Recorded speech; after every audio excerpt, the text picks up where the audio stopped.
In this quick tutorial, I'll show you how to fix missing photo dates using PhotoRex. If your files don't contain dates, you can assign a date manually. Just pick the date and time you want, and PhotoRex updates all selected photos at once.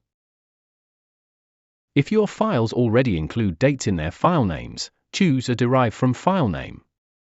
PhotoRex reads the pattern automatically and applies the correct dates in bulk. This is perfect for large batches.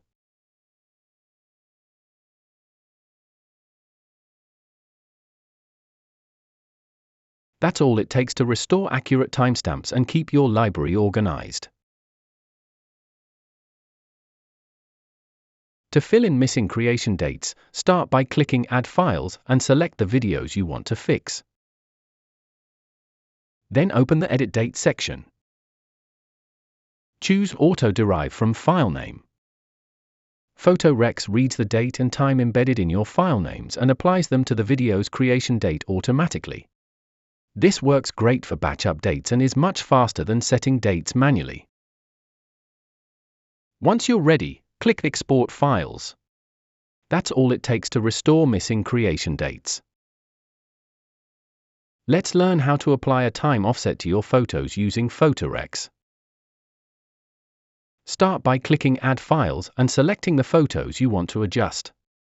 Then click the Time Offset button. Enter how much time you want to add or subtract, whether it's hours, minutes, or seconds.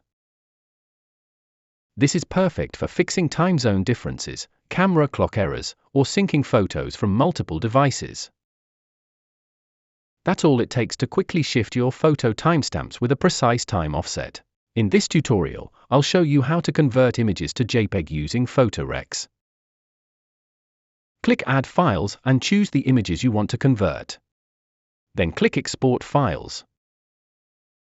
In the Options panel, check the Convert to JPG format checkbox you want.